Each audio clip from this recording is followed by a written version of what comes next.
I'm Sarah Hall, Director of the Washington County Museum of Fine Arts, and this is our webinar opening panel discussion for the Cumberland Valley Artists and Cumberland Valley Photographers exhibition. And I'm just going to talk really slowly for the beginning here because I'm watching the numbers click up as we have people log on to join us. So when I see that number start to slow down, I'll launch into my more formal remarks. We have I think almost all of the award-winning artists with us this afternoon, and we have the jurors. And the one thing we don't have is each other in person in the galleries. So I really miss that. I'm so sorry that we can't be together. So I guess it's starting to plateau a little, our numbers. So I'm going to start the formal introductions. Hi, everyone. I am happy to be sharing this time with you online, but I would, as I've said, much rather be with you together at the museum enjoying the exhibition. This is actually my first Cumberland Valley Artists and Photographers exhibition experience because I just came here in July after Rebecca Massey-Lane retired. I think this is a really strong exhibition. The work is interesting and strong, and it does reflect, I think, the issues of 2020 and the changes in all our lives, but not in a hit you over the head sort of way. I am thankful to all of the artists who entered. I'm thankful to the jurors, Joan and Beth. I'm thankful to Kay because goodness knows this is a huge logistical project in addition to being an art installation that she manages really deftly. She's had some experience with it now for a few years, and it was so good to have her because it made this first time for me so easy. And I need to thank our sponsors too, and we'll get to that because they help us cover the cost of the exhibition itself, and they also sponsor some of the awards. So that's really important. So I'm gonna do a screen share right now, and hopefully everyone will see my screen. And here, this is what everyone should see when I thank the sponsors. So exhibition sponsors include Conservate, the Delaplane Foundation, Hugh and Marty Talton, and Ms. Sherry Kramer. We also have award sponsors that you will see when the works come up. The award sponsors are acknowledged on that slide.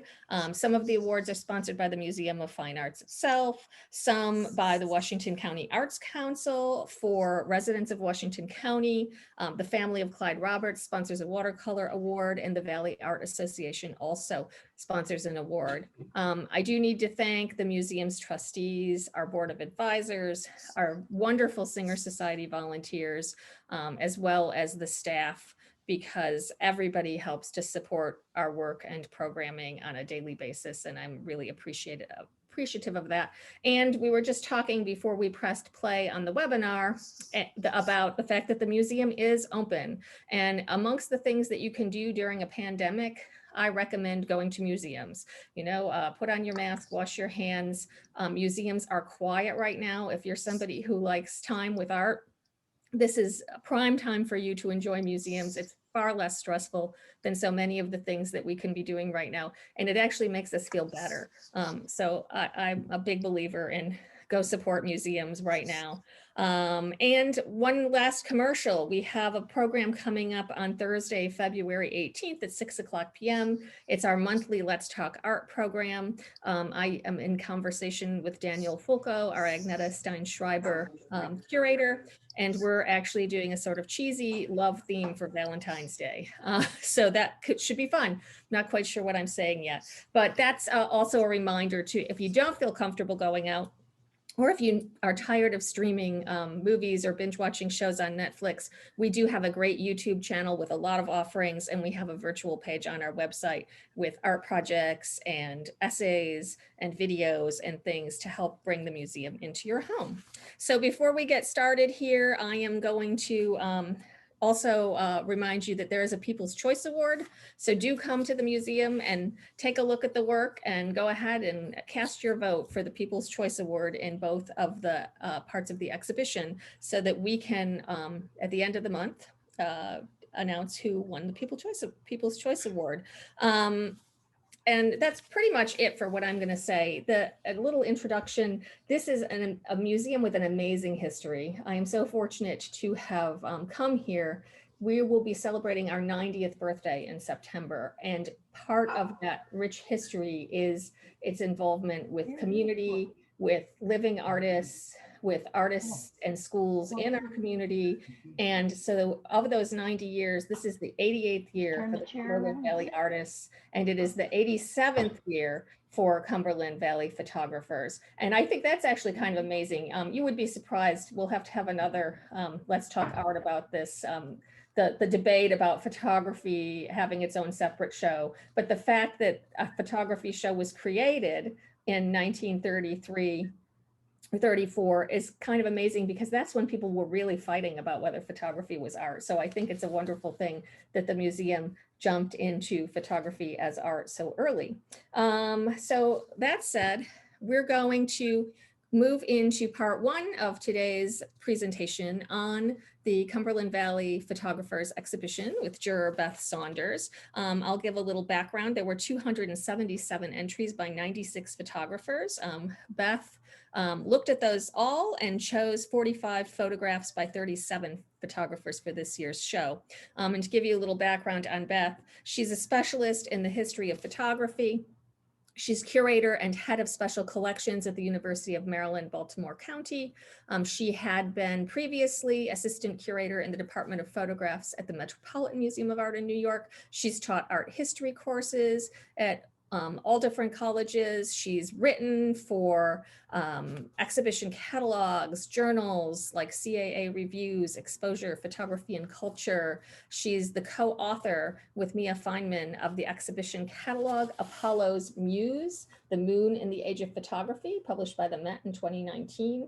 She's received research support from the American Academy in Rome, the Metropolitan Museum of Art, the Museum of Fine Arts Houston, and the Kunsthistorische Institute in Florence, as well as the CUNY Graduate Center. She has a PhD and a master's in art history from the CUNY Graduate Center and a BFA in studio art from the University of North Carolina at Chapel Hill. I always love when studio artists become art historians, and I'm glad she's here with us today. And I'm just going to turn it over to her and let her speak. Thank you, Sarah, and thank you everyone for being here today. I also want to especially thank Kay, who did so much work to coordinate the jurying process remotely. You did a great job. It was very easy breezy using the program, but what was difficult was making selections. I want to start by congratulating everybody who submitted work, all of the photographers who are included in this show. I've completely agree with Sarah that the work is very, very strong.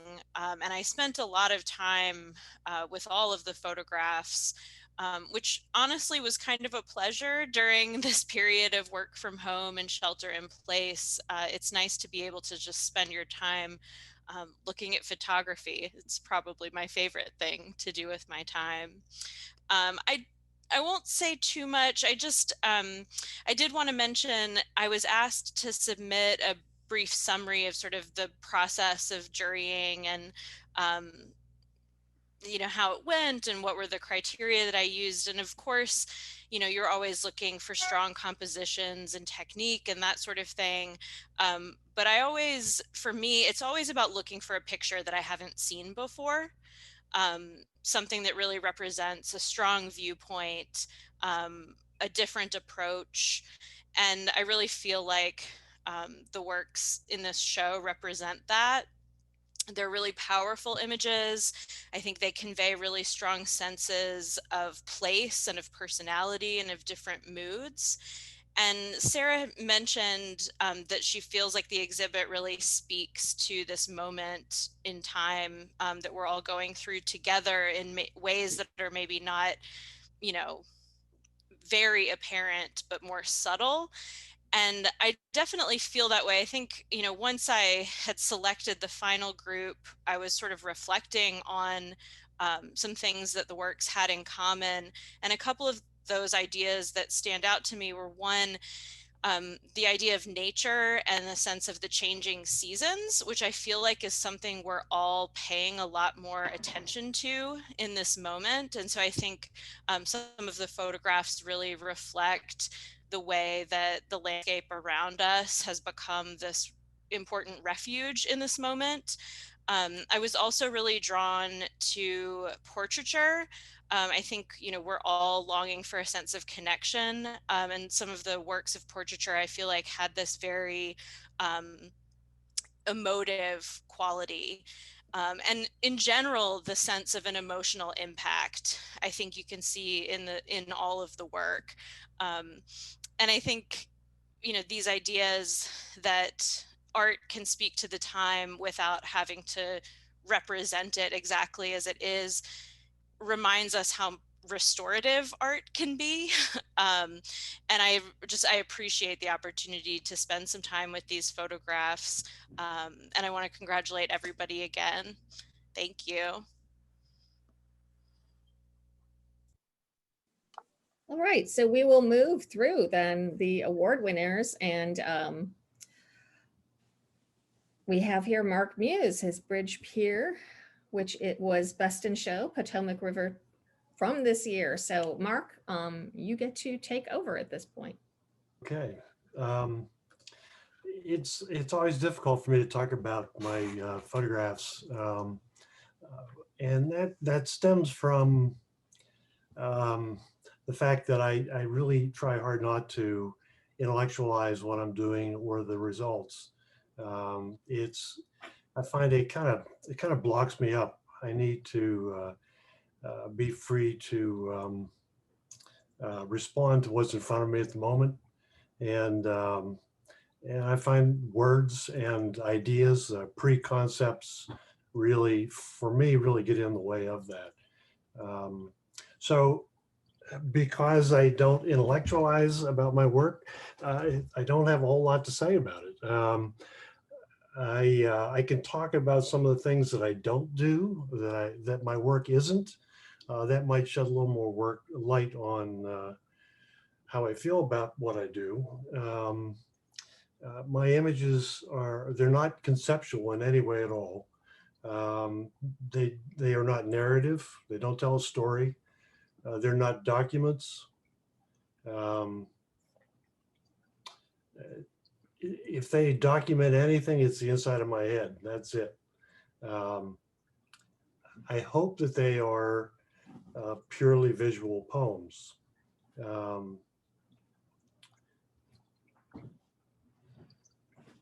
let's see. What else can I say?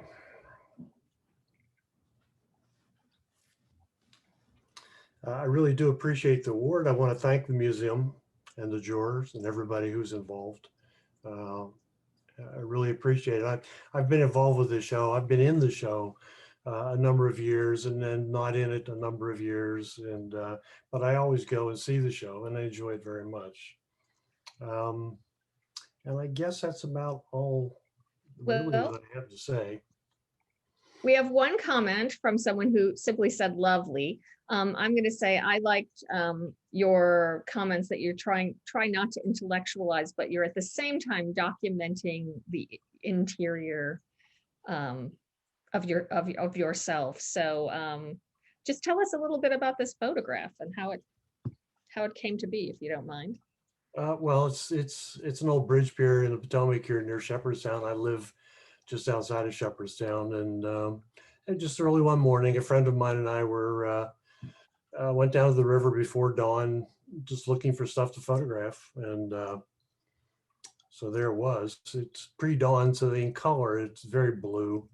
Of course, it's a digital capture, and in post, they flip it over to black and white, and that's, just a nice foggy morning. I love to shoot in the fog. I shoot in the fog a lot. Okay, so we will move on then to the next, which is Sarah Eckstein. Hi, as she said, my name is Sarah Eckstein. I am from Funkstown, but I grew up and still have a family farm that is operational that I take pictures on a lot. And I took this picture at the end of February, beginning of March of this year. So right kind of when things were starting to get a little hairy, but haven't really shut down yet. And I was in my last year of college at the Maryland Institute College of Art down in Baltimore. And I had really started to get involved taking medium format pictures and film. And I, again, took this on my farm. The man in the picture, his name is Jake.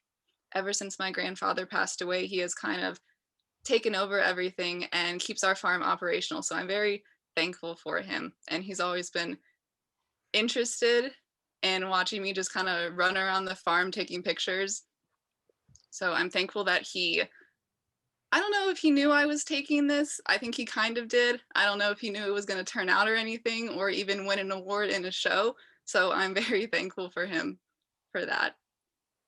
But I really love medium format film. And I think this was actually the last roll of film that I was able to develop in my school right before they shut down. So that kind of held a special place in my heart for that too, because our school shut down pretty abruptly. And after that, I didn't have any resources to use a lot of the equipment, to use any of the facilities to develop film or scan film or print pictures or anything. And everything was really kind of upended. So being able to get this out there and just have other people see it, it holds a special place in my heart for that too. So again, I'm very thankful to the jurors and everybody for putting this show on and allowing me to be a part of it. So I'm curious, if you're interested in darkroom photography, how does that work during a pandemic? This works. I got to develop this and scan it on our school's equipment. And I had started taking the route of scanning my film rather than developing it as silver pigment prints just because of time restraints. But I do love developing film myself and having at least that chance to make the picture. So this right now just exists digitally. I scanned it and then I had it printed digitally for this show, but I would love to hopefully get back in a darkroom sometime again soon. Okay, we have a couple comments that came through. Someone commenting that they love the composition. There's so much to examine. It's a visual delight. She's so talented. I love this picture so much. So that those are great things to see. So here we are on to our next artist, Ruby Fastford from Westminster, Maryland, Where You End and I Begin, the second place Jurors Award. I've been spotlighting the folks as they talk, so just give me a minute to put Ruby in the spotlight, and now you can take over, Ruby. Thank you. So first, I just want to thank Beth and everyone who's been involved. So Kay, Sarah, and Julian, yeah, and for the award and just like this opportunity. It's really nice.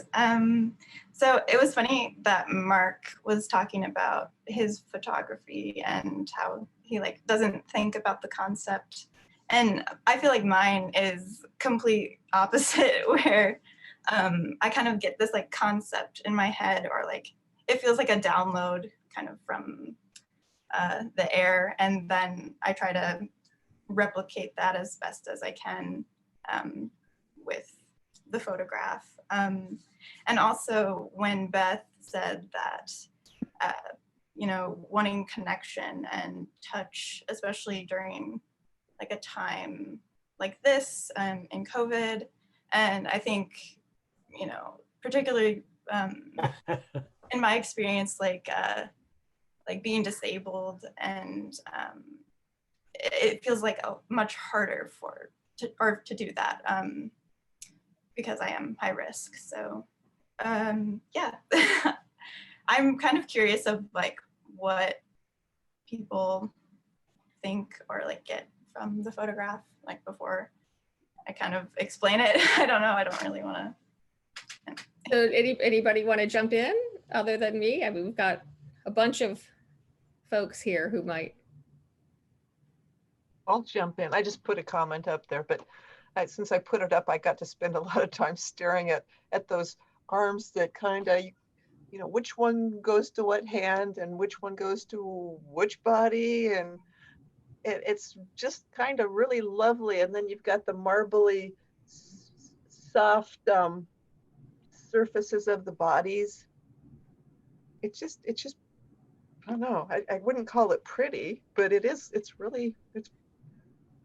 Nah, pretty's not quite right, but it's just got a very nice overall texture and the soft colors, and yeah, it feels really good. Thank you so much. I think I think of, strangely enough, like Japanese netsuke, this like intricate, like connected kind of, it is almost decorative for me, but got a lot of comments here. Beautiful angles, appreciate the ambiguity, gorgeous sensuality, human sculpture, fantastic, very strong, so sculptural. A lot of great pockets of detail. A fan of the sliver of face visible, very painterly. Fingernails and forearms, somebody says. So I'll let you keep talking, Ruby, if you will. Well, thank you. That's very, I just love like hearing what other people think. And I'll check out Netsuke because I don't think they're little like toggles for kimonos, and they can be all different kinds of usually organic things, but somehow the fact that the figures join into a sort of shape of their own, I guess, is what has me saying. What I like about it is that it gradually reveals itself as you look at it. It's not, it's like layers of understanding as you continue to look at it. It's very nicely done. Thank you. Yeah, I was curious if people thought like it was manipulated, like in Photoshop or something, but it actually is not. It's like completely not manipulated. And yeah, I think Kay was talking about how it wasn't exactly beautiful. And I kind of agree that it's this like almost like monstrous form. And when I look at it, I kind of see different meanings towards it. So like kind of this blurring of boundaries, maybe that could be negative, or just like creating something outside of yourself and not knowing where it ends and begins. I don't know. So yeah, I see the hand on top of the back as being, I find it very moving in that it accentuates the nakedness of one human being with another, when they truly are open to each other. Thank you.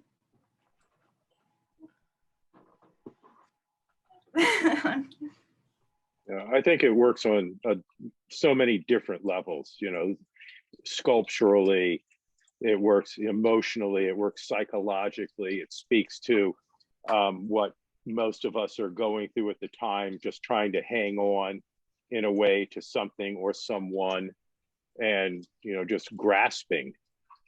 It's quite beautiful. Thank you so much. Okay. All right, so we're going to move on to Sandra Chen Weinstein. Give us a little introduction to your piece, which was the third place Jurors Award. Sorry, can you see me? I need to pin you. That will help. That should. Oh, hi. Hi. Thank you so much for including my work, the metamorphosis in this incredible show. And thanks, Beth and Jill, Sarah, Kay, for sure, for inviting me to this virtual reception. The Metamorphosis is my ongoing project, portraying an aerialist in 2019. I met Ty for the first time when this picture were taken. He kindly graced me with the permission to photograph him for a few frames backstage. He was describing to me his act and in relation to the state of being, how his heart expresses life. Like the metamorphosis, he continued to transcend and involve his own deep and powerful representations of change, hope, freedom, and life. My work has always focused on the human condition in society and culture. I have worked on different projects about race.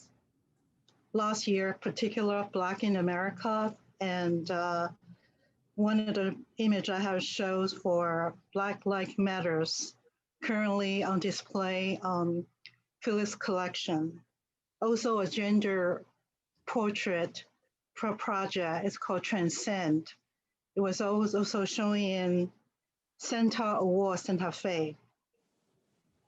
My approach for my subject always aim to bring out inner self, reaching below the surface. And I always loved to document and especially found love in portraiture. Thank you so much. I really appreciate it. And this is my first time actually submitted to Cumberland Art, Fine Art, and Photography competition. Thank you.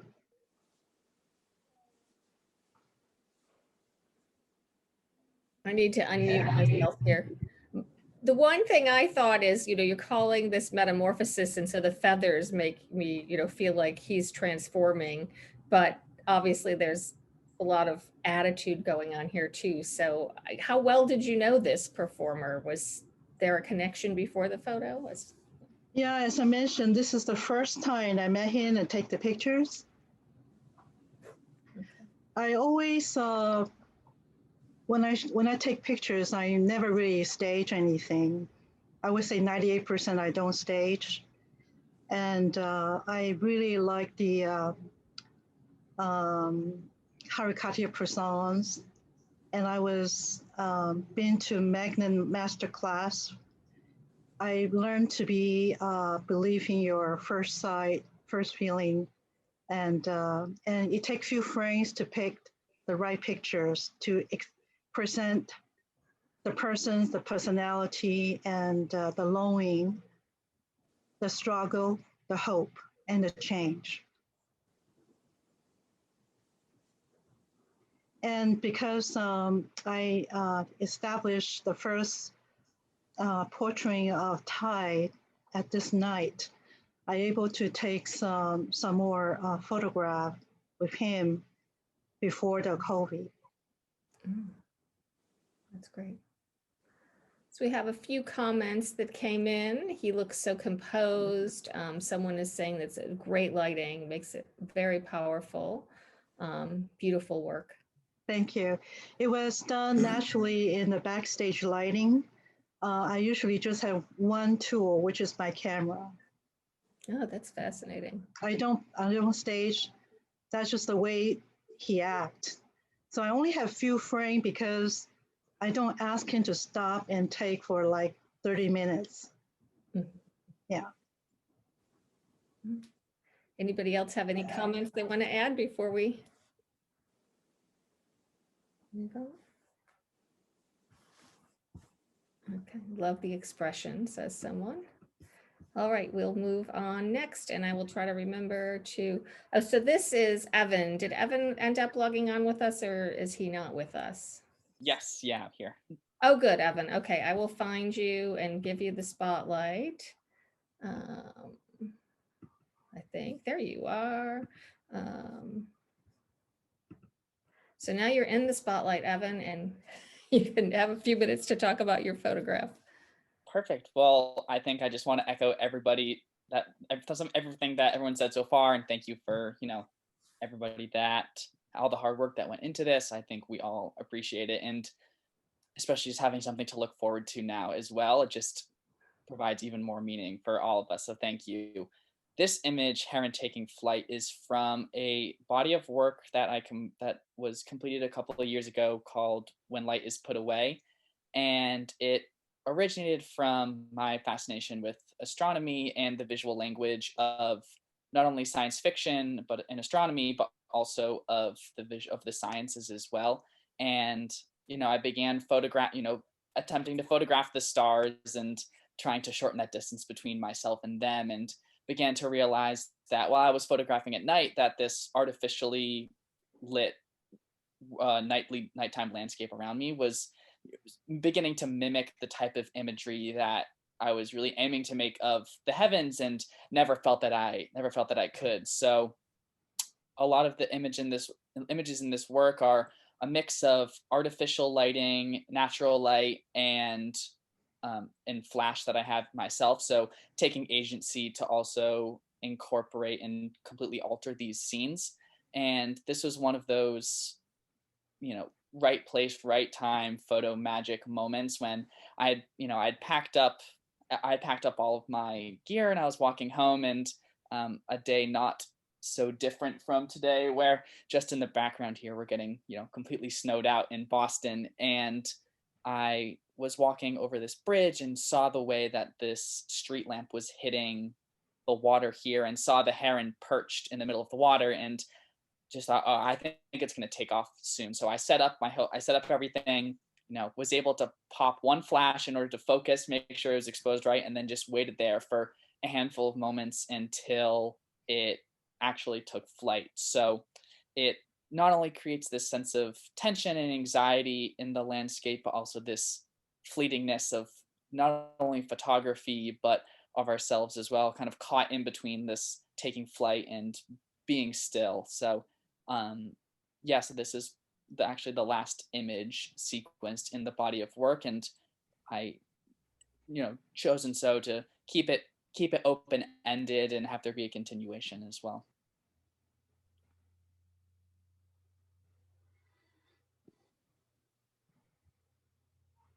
As the person running the PowerPoint, I dominate here. So I usually can find, I'm usually taking notes and have lots I can say, but I do want to let other people chime in if they have things to say. I would be interested in hearing, did you say this was part of a series called When Light is Put Away? Did I get that right? Yes. Yeah. So that was a series that I started in undergrad and then continued after. I haven't been making as many pictures for it recently. I've been working on a new project, but just definitely, part of a series of images that I will hopefully be revisiting as well. It's over time. I mean, I think I was making a lot of pictures in the winter, and they were all at night with tripods and multiple flashes and things like that, and I gave myself permission to take a break from that for a while and just wander around with the camera again. So I've had to detox a little bit from that way of working, but I'm hoping to revisit it soon. It's a really evocative series title. I think could write some poetry with that title as well. So we have some comments that have come in, like the compositional diamond created by the shadows and the land edge. I'm taken aback by the color palette. I appreciate the branches in the foreground poking through the edge of the frame. Thank you for your concise explanation of how you came to take this photo. It could have been taken near my home. It's beautiful. And somebody is asking, is it a night photo? Sure, thank you. Yes, it is a night photo. So all of the pictures in this series take place at night. And first off, just to go back real quick, interesting how you mentioned how the title is poetic. It's actually an excerpt from the poem We Grow Accustomed to the Dark, I believe by Emily Dickinson. It's been a long time since I've revisited that work, but the poem itself talks about this sensation of adjusting our sight with the coming of night, and how our vision becomes blurred in this sort of in-between time of dusk and dawn and twilight, and kind of the poetry between that. So all of the pictures are taken at night. So this image specifically is a combination of a street lamp that was what initially drew me to the image, which caused that red color to the water. Arnie, I'm in the middle of this. Then also the lights from the buildings in the back blending the city landscape with this natural retreat, and then flashes from myself as well. So I'm interested in how using different sources of lighting actually result in two different separate images almost, one being made with the flash and one with the ambient exposure, and kind of how it's combined into this magical moment that is kind of exclusively able to be seen through photography. Thanks so much, Evan, for that really interesting insight into this photo, which it's hard to tell exactly what time this is. So that was really interesting to hear. And we have the Washington County Arts Council Award to Stephen Digman. And is Stephen with us? I don't think Stephen is with us today. So I think we only had 1 or 2 artists who were award winners who couldn't make it here. We're so thankful to the Washington County Arts Council for helping us support artists this way. They also do so much on their own to support regional art and artists. So they're a really necessary part of our community. I don't know, I'd hate to not have any time spent on Stephen's photograph. Does anybody want to start a conversation about it for a moment or two? Does anybody have any idea what the scene is? Where is this? It looks like it might be in a casino. That's what I would guess. It's the only thing I could think of. Well, as the juror, I'll just say very briefly, I really loved the humor in this. I choose to believe that he came across this picture, that it's not staged, but it very easily could be staged. But the reflection, I just thought it was such a great little moment of humor. And humor is hard to do in art. So that would have been my biggest question is, did he happen upon this or was it staged? It is funny. That's a lot of money to stage it with. Well, in the right place at the right time, I guess. Okay. All right, so that wraps up the photography section. We'll move into Joan Bevalaqua and the other art section of the exhibitions, and then we should have, I think, 10 or 15 minutes at the end where we can have more general conversation. I feel like we've all kind of warmed up here, so maybe we should go back to a couple of people at the beginning if we have time at the end, but we will see. Here, so moving on, I will give an introduction to Joan Bevalaqua here. So there were 367 Cumberland Valley artist entries by 145 artists, of which 60 were works of art were selected by 44 artists for the exhibition. Joan Bevalaqua has been teaching studio art courses since 2000. Her artistic talents earned her a BA from Anna Maria College in Paxton, Massachusetts, and an MFA in painting from Towson University. She teaches, she juries art exhibitions. She's also been president of the Watermark Gallery in Baltimore and a board member of Savage Mill and Mill River Gallery in Oella, Maryland. I might be saying that wrong. She works primarily in oil and watercolor. She's had solo shows at several Washington, D.C. art galleries, at the Capitol Hill Art League, the George Meany Center for Labor Studies in Silver Spring, Maryland, the Art League at the Torpedo Factory in Alexandria, Virginia, and the Korean Embassy in Washington. She has a studio at Howard County Center for the Arts in Ellicott City, where she continues working as a working artist. And so I'm going to turn it over to Joan at this point for her comments. Hi, everybody. I did not mention that I'm also on the Art Advisory Board at the University of Maryland Global Campus, which has an incredible gallery and museum in Adelphi, Maryland, which is closed right now, unfortunately, but some of you may have been in some of their biannual shows. Thank you, Kay, for everything you did helping put this together. And congratulations to everybody who entered the show. It was important to judge this art submitted through the lens of the remarkable events of 2020.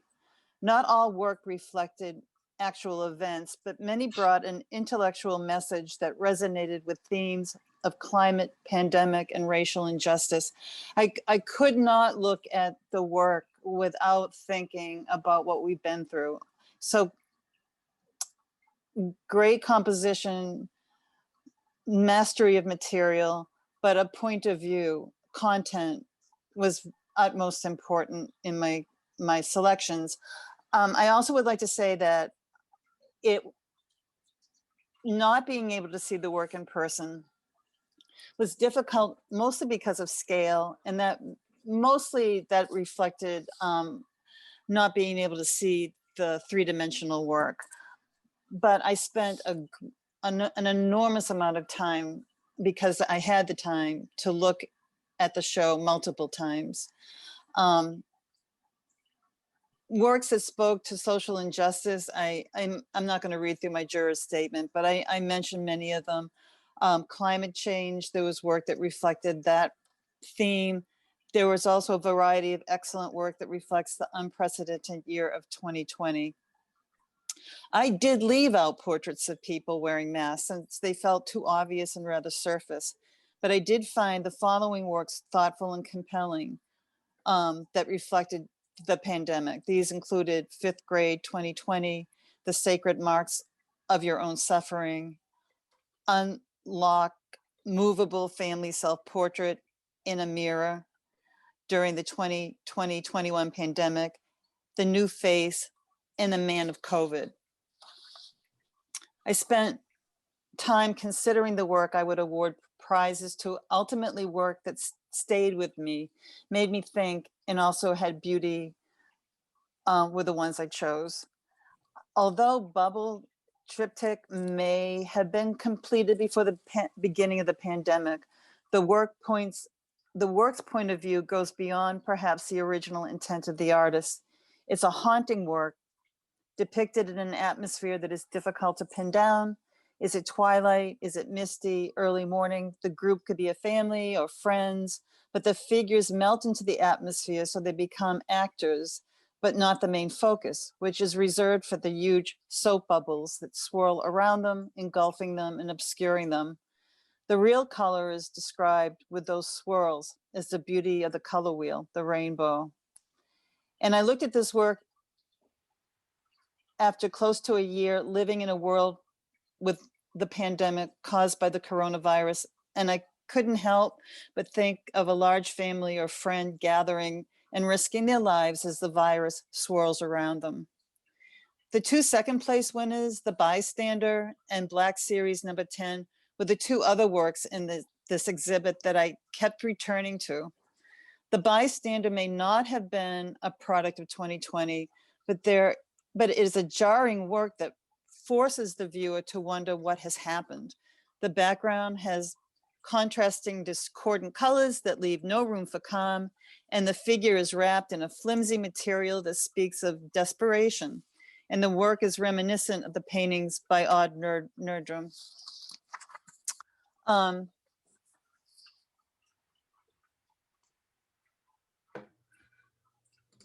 So ultimately, I lost my third page.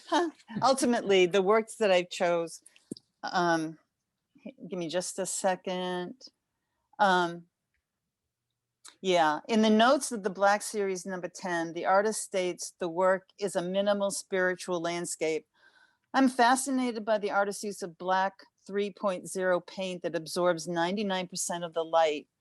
I see the work as deep space in the vast emptiness of the still unanswered questions of science.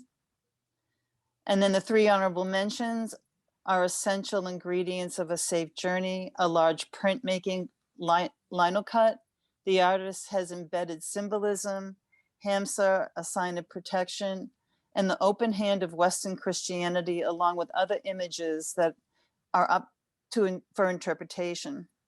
Maine is the watercolor award. This painting has a spontaneous and freshness, sometimes missing in today's watercolors. And the sculpture, Working Man, reflects the physical labor of anonymous laborers, people who show up and do the job. In closing, there were many works that were picked for their aesthetics, their beauty. Some included there are A Moment in Time, Wild Blue, and Hot Chocolate and Lace. I truly enjoyed jurying this show, and I'm very impressed by all the artists, so thank you. Thank you, Joan. So we will now move through the award winners, and they'll each have a few minutes to talk about their pieces, and we can also ask them some questions if we want to, make some comments. So here is Patrick Dillon's Bubbles Triptych, the Best in Show Award. I will find you, Patrick, wherever you are here, so I can give the spotlight. He's on, isn't he? I think I saw him. Yes. What? Oh, there you are, Patrick. I found you.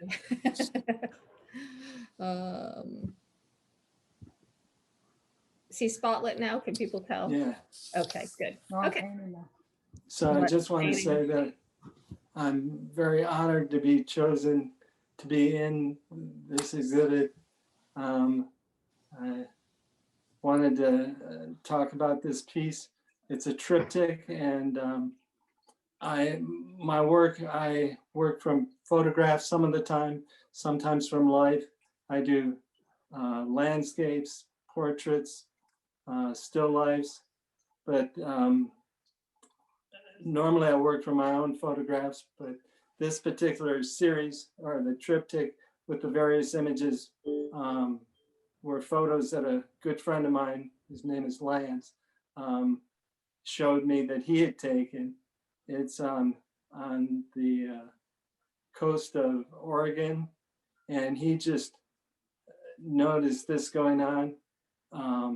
One morning, I think he was in a restaurant and looked out and saw this starting to happen early in the morning, and he had his camera with him and grabbed some shots of it, and he showed them to me, and I wanted to use them as source material, which he generously allowed me to do. And so it was a lot of fun taking the various different views of the scene and putting them all into one work with the triptych, vertical triptych format. One of the things I thought I'd mention with the framing, I wasn't sure how I was gonna hang them together, and originally thought I'd make a sort of a big frame out of wood and attach them to that, but then realized how heavy and cumbersome it would be to deal with that. So I used some lattice stripping on the side of the canvas to create a frame, and it worked out that I was worried with wooden lattice stripping that it would be difficult to get it to bend around the shape of the top canvas. But I found that lattice stripping is now made with vinyl material, and that worked great. I just was able to take that and paint it and then bend it around the round canvas. So that was very nice way to get them to all unify with the that red paint that I used. And so those were the things I thought might be interesting about this. I love the mystery and the sort of surreal dreamscape effect that you get with it. It was a misty morning with a low light, and I just love the whole atmosphere of the piece as far as being able to put the different views of the bubbles in the image. So those are some things I wanted to share.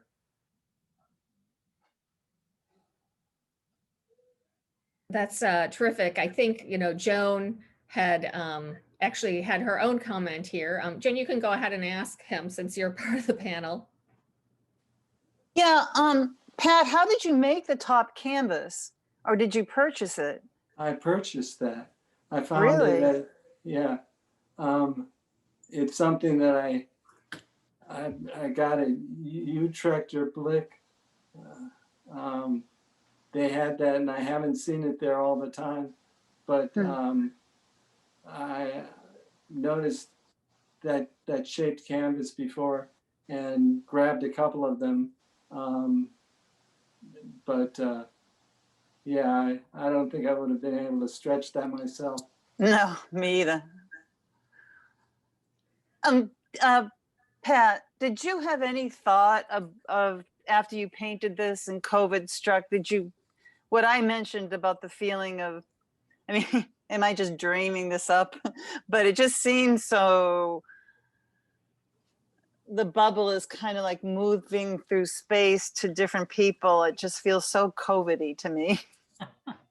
I agree with you, but that wasn't my intention when I was putting it together.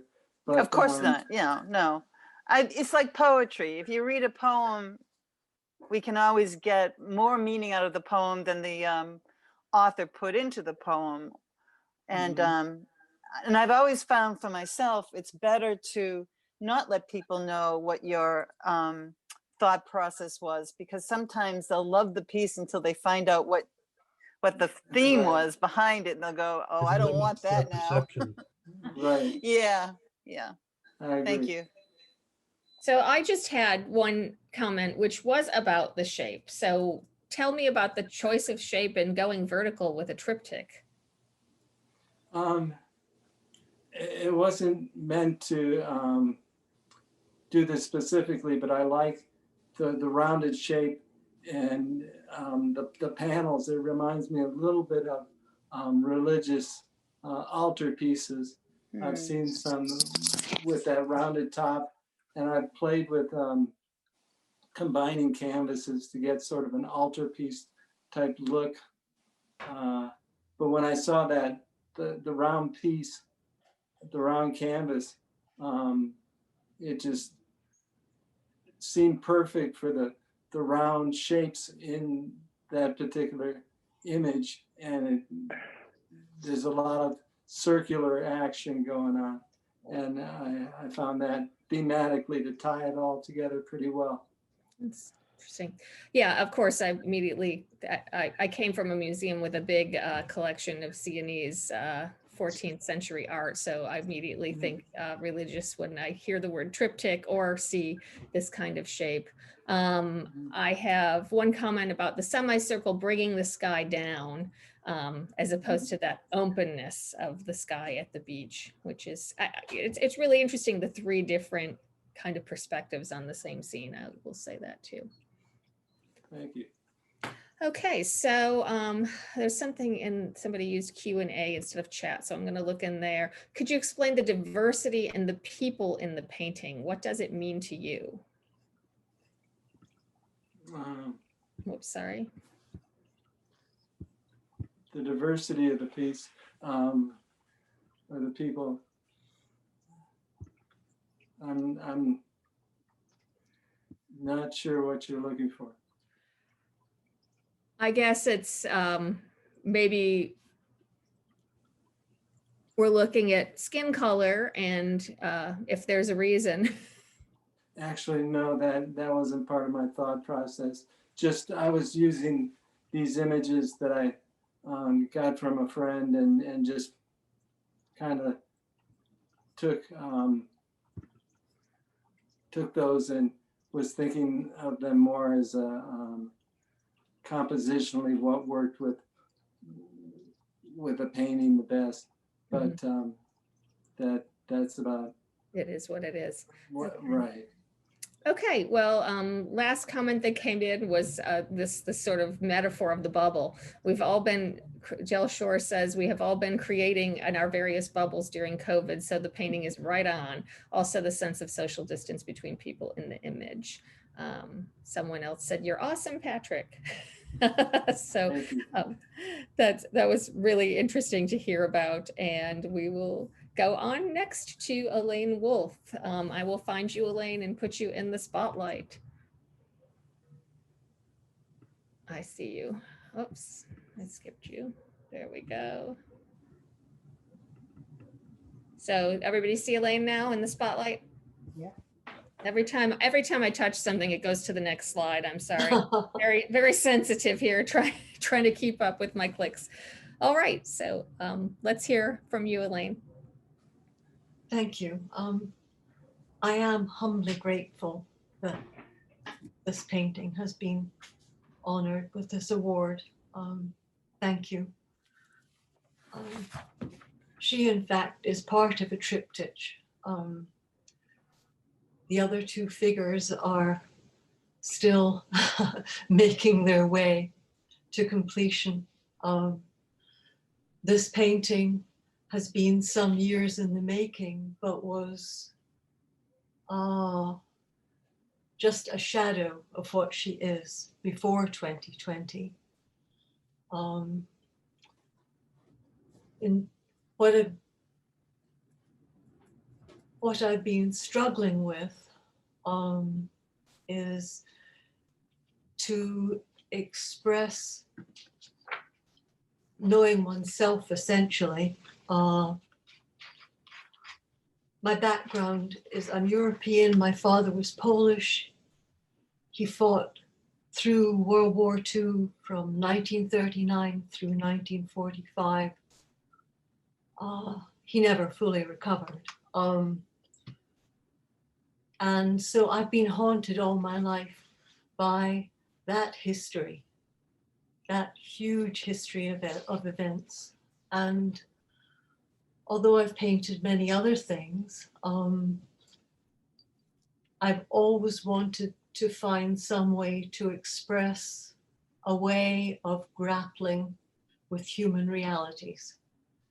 And one huge influence in my attempts to portray something of this came from seeing the work of an artist called Psy Lewin. He has a website still. He died in 2016, but psylewin.com for all of you. His work, the staggering power of his images and his work, just gave me the courage to try anything.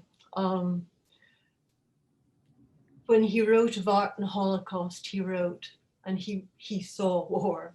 To look into the face of war ultimately is to confront oneself, to see one's own reflection. And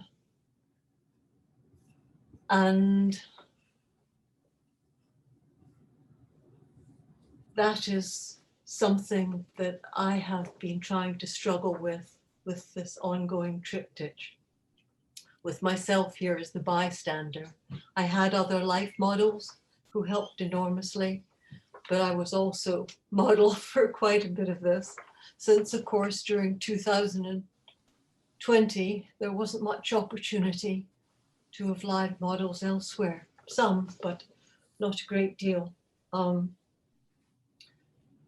give you an idea of just how much power Psy Lewin's work has, of his work, A Pictorial Narrative, The Parade, Albert Einstein wrote in 1950, nothing can equal the psychological effect of art, real art, neither factual description nor intellectual discussion.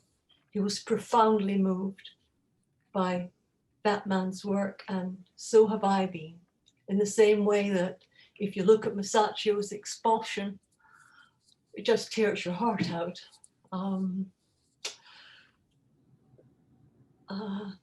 In regard to this painting itself, I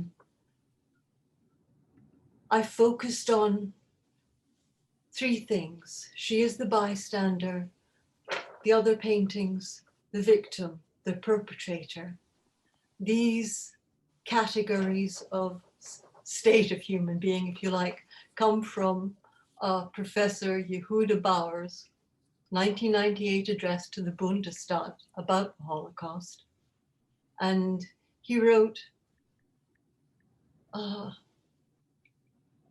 that we should, at the end, that we should never allow ourselves to become perpetrators, never allow ourselves to become victim, and never, but never be passive onlookers. And he was meaning to mass murder, genocide. But there are many, many things that we should not be passive onlookers to. I think we probably all agree on that. But what, in painting this, I am trying to face the fact that I can be any of these things. I can be a bystander to things small and large. I could easily be a victim. And when I look deep enough, I could be a perpetrator.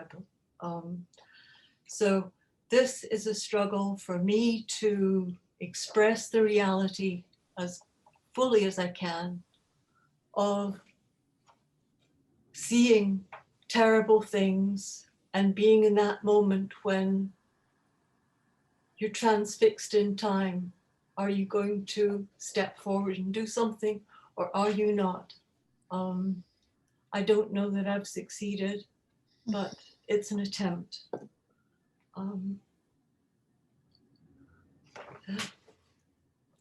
All right, that was really thoughtful, Elaine, and fascinating. And we had folks asking how to spell Psy Lewin, and I quickly Googled, I think I have it right in the chat, S-I Lewin, L-E-W-E-N. Correct. Okay, Correct. good. So people can do some research. I think it is, I mean, it's hard to say anything more about your piece because you definitely explained so well the kinds of feelings it conveys. Anybody else want to add any comments before we move on to the next piece? Somebody in the chat is saying the discussion brought out so much in the painting, and another person says haunting, especially with your explanation provided. I find all of these explanations, I mean, I think we're all confronting this in 2020, and I don't want to get too philosophical or bring us down too much, but you know, I have a young person in my life, my son, and I find myself thinking that I didn't expect to be raising him in a world where we're confronting these same problems over again, that I thought many of which, you know, we were on a better path. And so actually looking back, you know, at some of these things that have marred your growing up in your father's life, they're I think present in all of our minds right now, to a certain extent. The woman seems to clutch her chest. Is she holding on to something? There's a question there.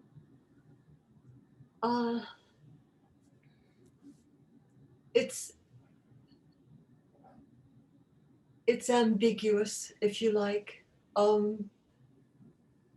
There is nothing in her fist.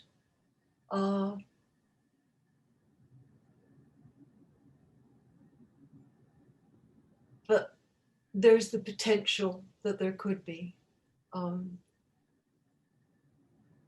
Well,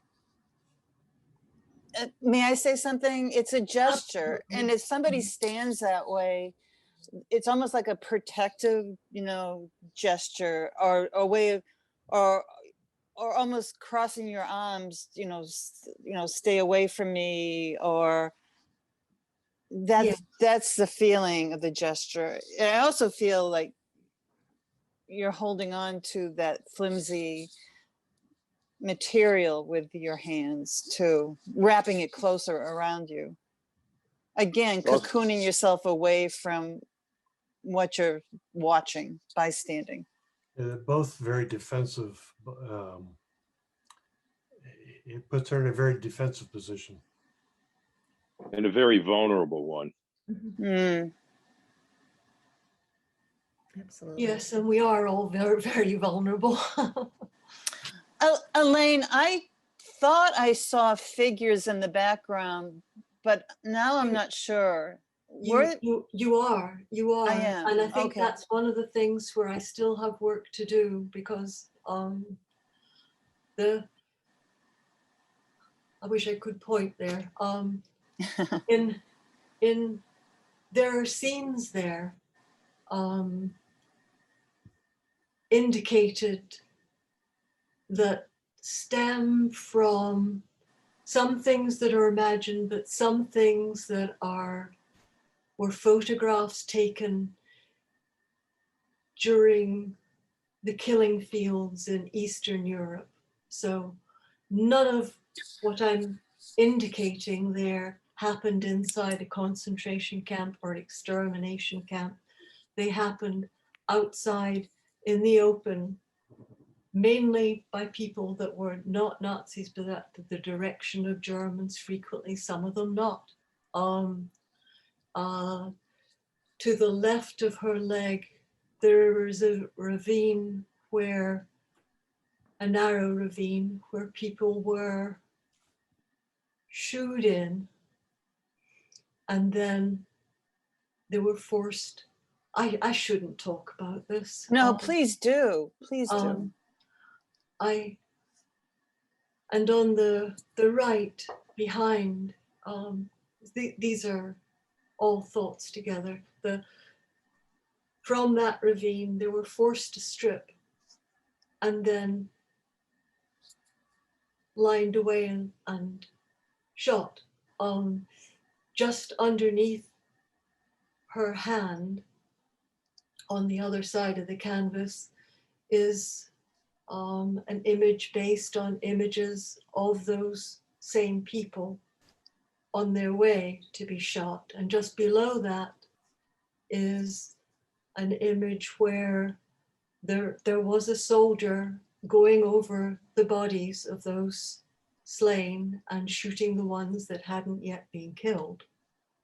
Below that is from another area. You're looking, Ukraine, Transnistria, Lithuania, Yugoslavia, so many places. But there it was, just an image which touched me of people the moment before they too fell into the pit. And right at the front, in the bottom, is a little girl who was shot after the war, along with 20 other unarmed survivals by a lone anti-Semitic Pole. And the endless things that we're capable of,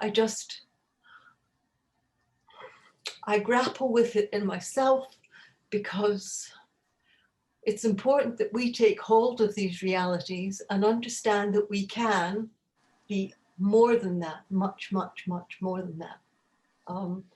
But understanding that we're vulnerable to it is, well, obviously that takes a lot of my attention. So I beg your pardon.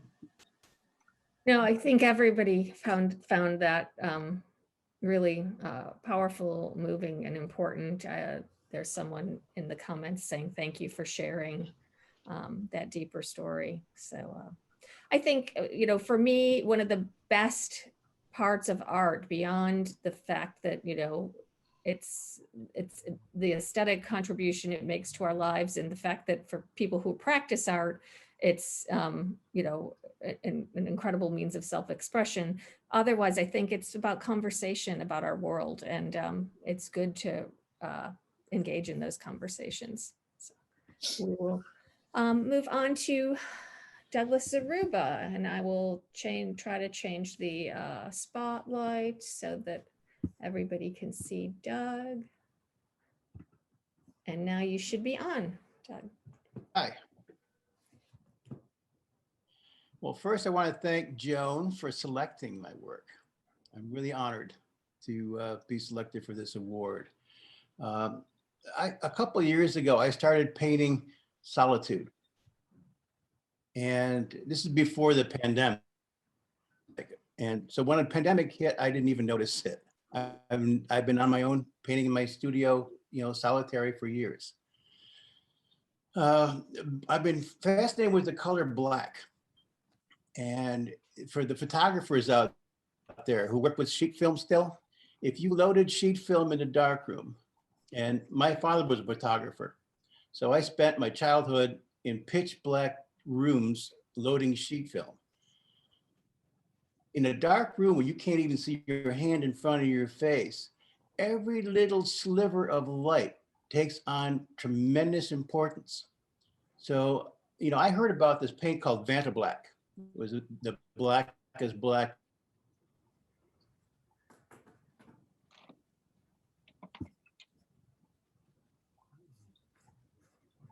Just lose to Doug. it. But I heard another company similar to it. Yeah. We're having some trouble getting his feed. Yeah, Doug, you cut out on us a couple times. You've been fine. I'm not. It was called Synchronicity Black, and it was the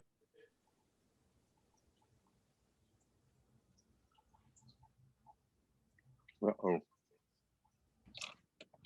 Well, Doug, can you hear us?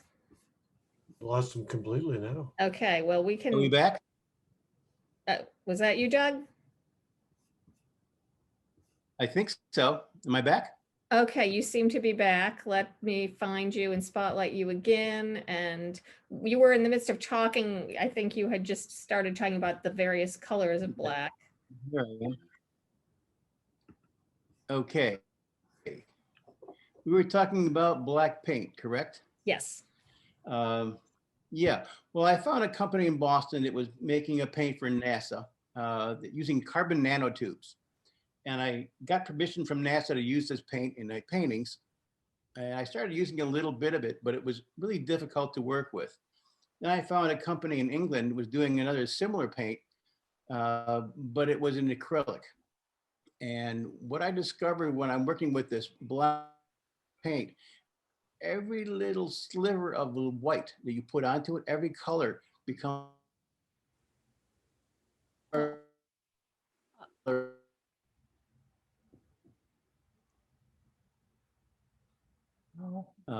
this one, I do because it really is. The white is phosphorescent. The stars around the outside of that square are actually silver. It's a chromium paint. And inside is phosphorescent white again. So I'm working on a series of paintings now in the art of solitude. Solitude is not loneliness. Loneliness is unintentional, unwanted solitude.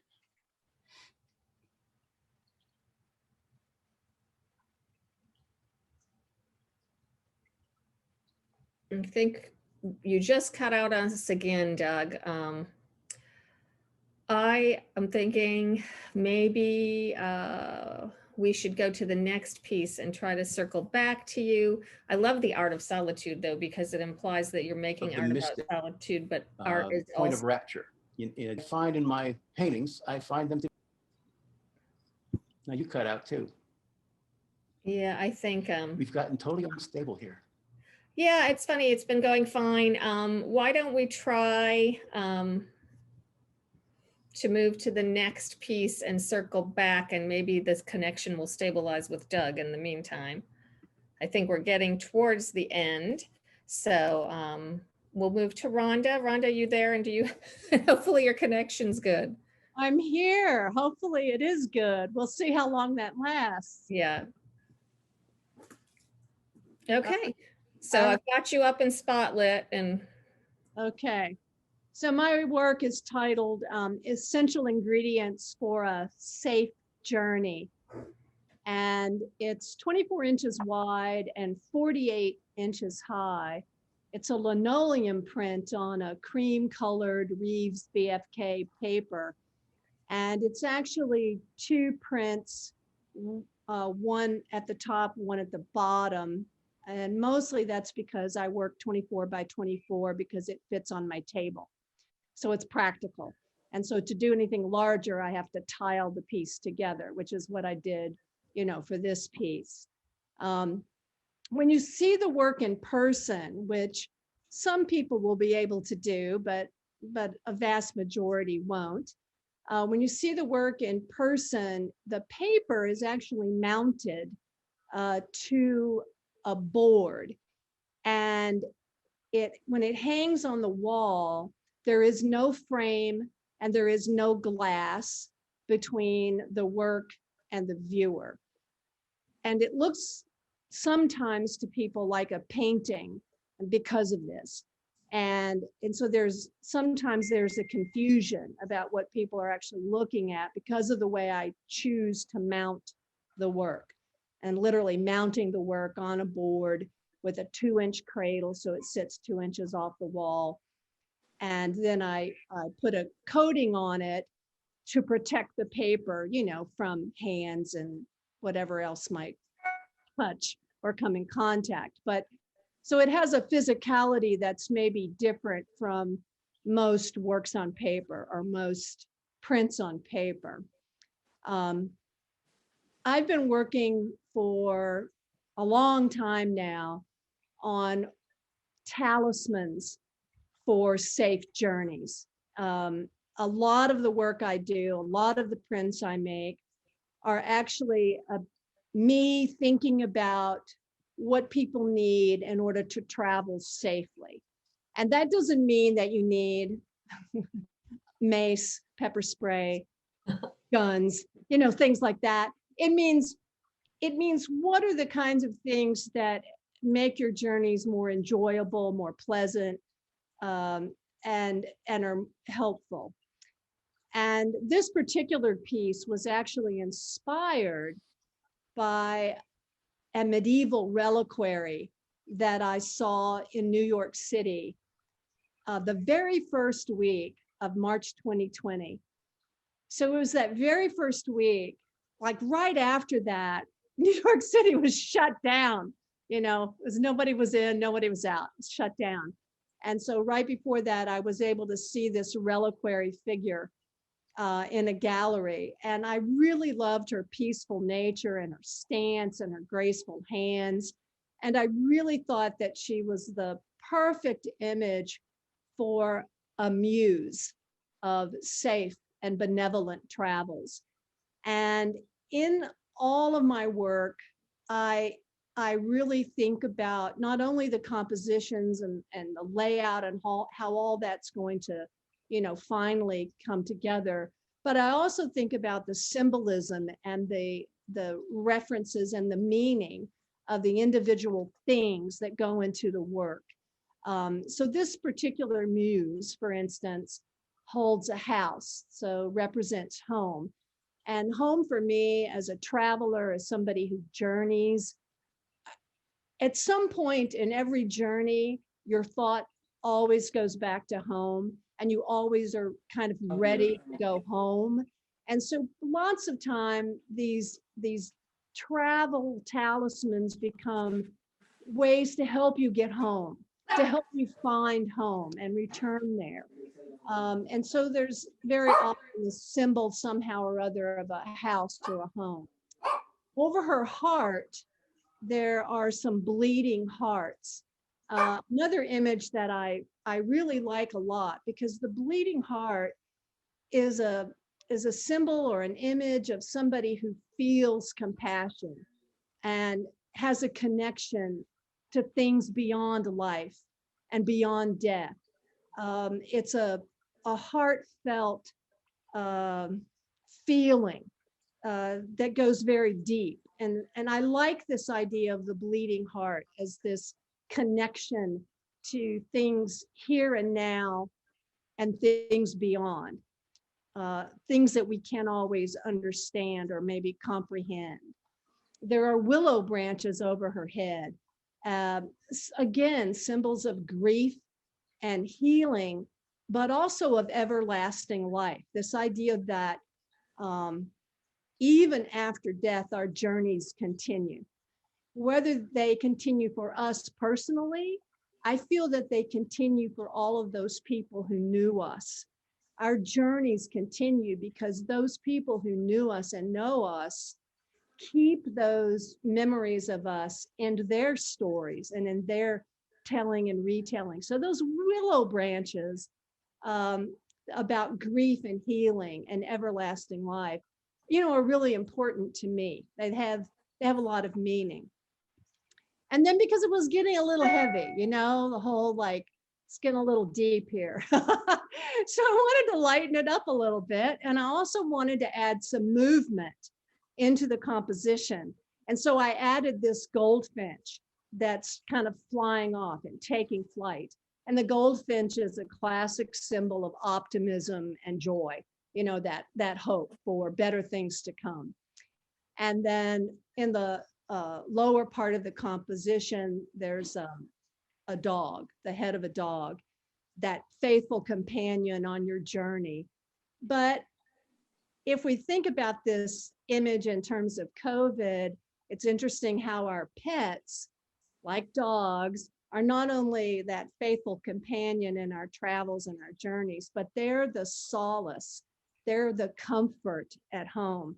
So they take on a lot of extra meaning, you know, a lot of extra baggage right now. So every single image in this line of cut has some kind of symbolic significance, as well as adding interest to the overall composition. And I could talk about every single thing, but I don't think I want to do that. And I don't think you need to hear all that. So I'll stop here and see if there are any other questions or Right. thoughts. There are a lot of comments. Someone is wondering if the print has a border or if it's the exact size of the board it's mounted to. It fits exactly to the board it's mounted to. There is no border at all of any kind. And there are various comments. Rhonda's work is mesmerizing. I love her symbolism. They are so poetic. This is beautiful, Rhonda. Love the positive message behind it. Wonderful, Rhonda. Thank you, all my friends. Your symbolism is a wonderful connection to here and everlasting life. I enjoy the fine line work and diagonals, horizontals, and verticals. Lovely visual movement. How do you decide where to place your images? What is the symbol of the paper airplane? The paper airplane is about travel, because I didn't want to literally put a real airplane in there. So I use paper airplanes instead. That's great. Yeah, well, a lot to look at, and it is really so cohesively put together. So much going on, but meshed into a beautiful whole. And we'll move on next to the watercolor award winner, which is every year award is given by the family of Clyde Roberts. And this is Glenn Savato. And I think Glenn is on. Is Glenn on with us? Yes, there I see Glenn. I'm gonna make you the spotlight now. Okay, well, thank you very much for doing this. It has made me want to see all of these artworks in person. You know, you can only see so much, but when people talk about them, then you need to physically be in that space and see them. So I'm anxious to get down there to the museum and actually interact with the paintings now that I know so much about them. My painting is of the Maine coast. My husband and I were up in Maine for a reunion, and as part of the reunion, we were taken on a tour of the various lighthouses and so on. And I took a lot of photos of what was there. And I was looking to paint something from that trip. And the photographs of the lighthouses were very nice, but we've all seen so many lighthouses that I wanted to try something different. And I had this very nice photo of the coastline. And so it was a lovely day. I just took my photo, and my representation is, I'm a painter who I can't do every hair on the dog. I paint pretty fast, and I paint spontaneously and try to, I don't know, just infuse my painting with an immediacy, I guess I would say. And that's what I did with these cliffs. I don't know what they were composed of, some kind of rock, granite or something, and the beautiful ocean. And it was just a lovely experience. And this was the outgrowth of that lovely experience. I don't have much more to say. It's not deep and meaningful like the other things, but it may be refreshing. And it is. Thank you for having me. And I want to also say this award and this show is like a bright spot in the darkness of this whole year. Thank you so much for continuing and, you know, making your way through it and letting us all share. Thanks very much. Well, we're doing the best we can in Well. these times, and we appreciate the support of all the artists, because I know I was involved in some exhibitions earlier in the pandemic where, you know, it was just really difficult to get participation because everybody was so worried. So it's nice to know that we've found ways to make the work happen. For me, this is just so characteristic of Maine, one of my favorite places. We have some comments, nice flow of lines that add to the movement of the water. The rocks are solid but fluid. The whole painting is fluid. And unfortunately, Doug Aruba chimed in that he lost his connection again. So I know people really want to go back to that too as well. Anyone else have any comments? I mean, I just think about the history of watercolor, how it's often been used as the medium of choice to take, you know, on the road with you or into the woods with you to capture the things that you want to capture. And well, I didn't do this on site. That's right. You I said did you it had from a a photograph. photo. Yeah. And it is lovely, and sense of the movement of the water and the depth as well. Thank you. So I am not sure where we are. We do have Stephen Dobbins Working Man Collective, and I know Stephen's here, so I will pin him so that everybody can see him and we can hear about the Working Man Collective. Very nice. Well, for one, I'd like to thank the juror and the museum for including my work in this show. I love this museum. It's quite a gem, and I visit it often, whether I'm in a show or not, just to see what's hanging and to walk around it and to walk around the park. It's a beautiful, beautiful space. The piece itself is called Working Man Collective. I stole the title from a friend of mine who has a group called Working Man Collective, Tom Ashcraft and Peter Wynett. And I asked if I could use the title, and they said, no, you can't. And I said, well, please.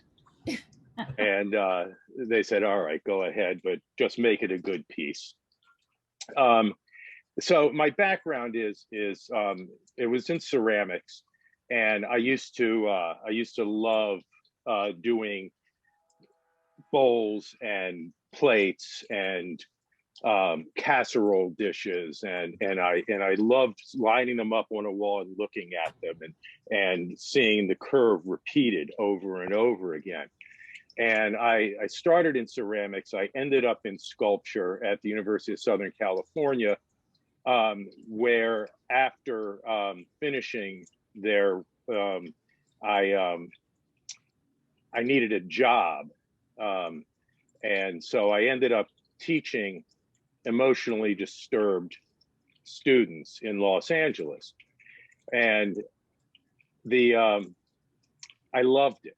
I loved the job, but I couldn't continue doing it unless I had a degree. So I ended up getting a master's in the name of the program is Severely Emotionally Disturbed Adolescents.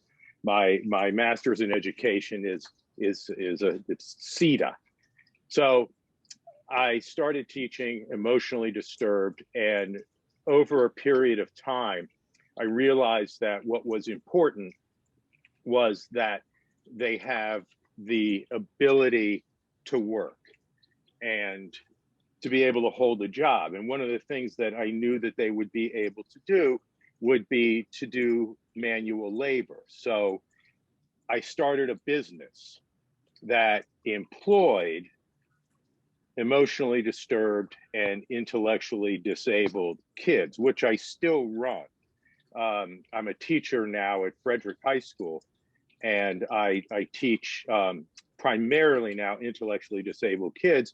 And what I teach is work, and that, you know, it's the things that are important, like showing up, that you know, the dignity of labor, how to work consistently, how to help each other out. And so this piece is a lot, and a lot of my work is about the students that I teach. And this piece in particular is about primarily the jobs that we do, the places that we go. And, you know, we clean the Griffin Art Center in Frederick, Maryland. We used to clean the Delaplane. We climb up ladders and get leaves out of gutters, which we're not supposed to do, but nobody here will tell. We do a lot of raking leaves. We do cutting lawns. We do digging ditches, planting trees, all of the things that that you would see people in this situation, the tools that they carry, the things that they use. So, and these are all they're all my image initially, because the piece kind of started out to be about walking away, and then sort of morphed into this other thing.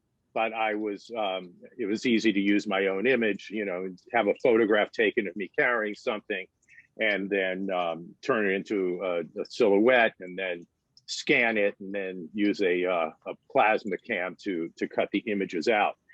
So this piece can also be, it can be displayed in a variety of situations. I think there are 25 of them, and they're each 3 feet tall. And every time they've been shown in a different way. So I'm interested in seeing what Kay has done at Washington County, because it'll be another way that I have never seen it before. And a lot of times when I've shown it, I just sort of leave it up to whoever it is that's setting the show to determine how it is that they want to set it up, and given the space and the limitations, and they can do whatever it is that they want to it, and I'm fine with that. There's really not that much else to say about it. So if there are any questions, I'd be happy to answer them. So I can read some of the comments here. Such a relevant piece, Stephen, workers' pride. Somebody does want to know how long it took you to make the piece. I've been making them for a while. There were, it doesn't actually take very long to make a piece. It's done on what's called a plasma cam. So the image is scanned into the computer, and then you simply indicate what size you want, and the machine just cuts it out. So it's like a laser in a way. So it doesn't take long, and then you have to tack weld the base. But other than that, could do the whole grouping could be done in about a week. So it's not that taxing or that difficult. When you used to cut out things from like using a torch, a hand torch, oxyacetylene, and you'd have to cut the line, and then you would have to grind off the slag and all of that. That would have taken a very long time. I don't think I would have even attempted to do the piece. Plus, you can get some pretty intricate details with a plasma cam that I couldn't necessarily get with a torch. So other comments in the Baha'i faith, work is worship when done in the spirit of service. Yes. Really wonderful comment. I buy that. Yes. Your symbolism is very relevant, says Chris S. And somebody is liking the surface. I can't see the rest of the comment. Let me find if I can pull it. I like the rusty surface. How do you get them to rust? So the patent. Usually, a lot of times, well, for one, a lot of the steel that I acquire is already rusted. It's sort of just scrapped. And then if it's not, a lot of some muriatic acid, which is, don't ever use inside. That's a bad idea. Yeah. So, a lot of time, roll it on, brush it on, things like that, until I get the surface the way it is that I like it. I loved your personal story of how entwined your artwork is with your teaching and work and service. Really seems to be, not just part of this piece, but part of your life. So it's a very interesting process and story, Stephen. Appreciate the impact, relevance, and power of the work. So thank you. That's great. So that was the last of the award winners. Let's try to go back. I think Doug is on again, and we've had folks asking for Doug. So let's see if we can get him We're gonna try again, Doug. You're back in the Can you hear me? spotlight. Yep, can hear you. Yeah, I'm back. You know, I just live in a very unstable world, I guess. My energy lost the We think connection. we're in a stable one, we're fooling ourselves. Yeah, yeah. So where were we? I have no idea where we cut off. Black. I remember a bit of the phosphorescence inside the square. Maybe different for other people. Okay. Yeah, the paint inside the square is phosphorescent. On the outside, it's a metallic, like chrome-like paint. The white line that you see, the horizon line, is actually carved right through the black to reveal the gesso beneath it. I put like 5 coats of gesso on these paints, so it's pretty thick. And then I go back in and I paint it with phosphorescent white. And there's also a bit of a pyrrole red line right above that. That's the technical end of it. Mm-hmm. Someone had asked about the line, why it was included. They had asked that earlier, I'm pretty sure. I've been doing a series of spiritual landscapes. So by putting horizon line in, I get a landscape out of it, but that's the only thing I want, to show in the painting. And I stopped using the landscapes now. So I'm just doing much more minimal work. So these are something I did in the beginning of the year. Interesting. I'm sure there are people here who are thinking much more minimal. Oh yeah, the stuff now is getting very minimal. But, Doug, is your work represented by a gallery? No. I haven't been able to show it to anybody. I used to be with OK Harris long time ago. And then I quit painting for about 40 years and lived on an island in the Caribbean by myself and started painting again. But I discovered, I knew how to paint, but didn't know why to paint. I wanted to paint something that was not just a scene. I wanted to paint something more emotional, but I don't want to paint normal emotion. I wanted to paint, and I decided it was solitude. Beauty of solitude. I'm doing an installation now at the Dillon in October, and it's a series of large paintings, basically black, that are there set up to look like a Zen monastery. So, I am so happy I picked this work. This is Joan again. I really wanted to focus on work that had meaning and content, and I'm really glad I did. Thank you, Doug. Well, thank you. I really appreciate this. I really appreciate it. Hey, Doug, getting back to that horizontal line, I think that this image really needs that line for that rectangle, that square to interact with. Yeah, for this image, it does. Yeah. And I've been doing a number of these with the ultra black, and by putting a little bit of white into it. And this has a little bit more white than most of mine. A lot of stuff is extremely minimal because, like I said, in a dark room, when you can't see anything at all because it's so black, the tiniest little sliver of white becomes the most important thing in that room. And every little bit of color, when I put a painting like this on the wall, every color in the room gets brighter. Yeah. Because you're focusing on an ultra black color. Mm. So there. I liked the art of solitude because obviously you're making art thinking about solitude, but also solitude itself can be an art. I think we've all hopefully gotten better at over the last few months. I think a lot of us have developed ourselves maybe more over. Well, I used to say when I lived in Vermont, I was 4 miles up a dirt road without the option for cable TV and no reception for regular TV, and you become much more self-reliant, and that's a good, healthy thing for people too. I said we would have 10 or 15 minutes of conversation at the end if people still have things they want to add. Folks, we've still got about 50 people on the call here, so if people have anything they want to type in the chat or the Q&A, that is fine. I happy to stick around for a little little bit while longer, another 10 minutes or so if folks want. I'm going back because I do feel like we were like, we were getting ourselves rolling at the beginning. So if anybody wants to talk about the first couple of photographs again, Mark's Shepherdstown, West Virginia Bridge Pier on the Potomac River was our first piece when maybe we weren't chatting as chatty. So I'm putting it up on there. I must say, this is not my best work. It's very popular. That's why I entered it, but it is not my best work. Not technically it's fine.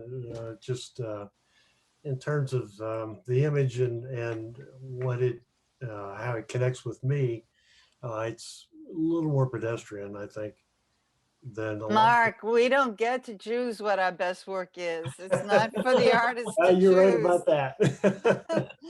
Speaking for myself, of course. There is what does the Potomac mean to you? Someone is asking, Mark. Rivers have always fascinated me. Always, rivers and streams. Source of mystery. Bringer of life. Mostly mystery. And they have a feminine quality for me.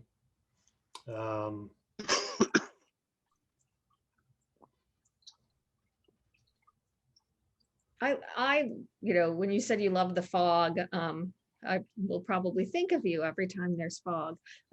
Now, this feels almost like, it's just materialized out of the fog, the quality of this photo. Well, it's one of the nice things about photographing in the fog is it helps to isolate whatever it is you're working with. I mean, it's obviously very helpful in creating a mood. But for example, this image, if it was, middle of the day and no fog, the bridge pier wouldn't stand out from the background nearly as well. The background is still there. There's some texture there. You can see the leaves and the trees, but it's very subdued, of course. And the image would be very different without the fog. Well, I thank you, everyone, for spending the afternoon together today. It was really nice. If folks want to unmute at the end here, that's fine by me. I don't really have any other announcements or news to share. I'll click through these again, so everybody gets some art for this last few minutes. Is Kay still there? Kay, I think the museum had to lock down. She was actually at the museum. So she is probably on the road right now. Can you stick around for a minute after everybody else logs out? Sure. I want to give you a message to give to Kay. Sure, absolutely. Thank you. Yeah. But it does, I think the installation is really strong, and I will reiterate what I said again earlier, that if you're gonna leave the house, going to a museum is a good thing to do when you leave the house. It just makes you feel a little bit more in balance, and it's not crowded. You will have an easy time of it. And I loved hearing all the kind things people had to say about the museum. Some other comments here. Really enjoyed seeing these artists and their work. Thank you. And I couldn't agree more. So please do take care, everyone.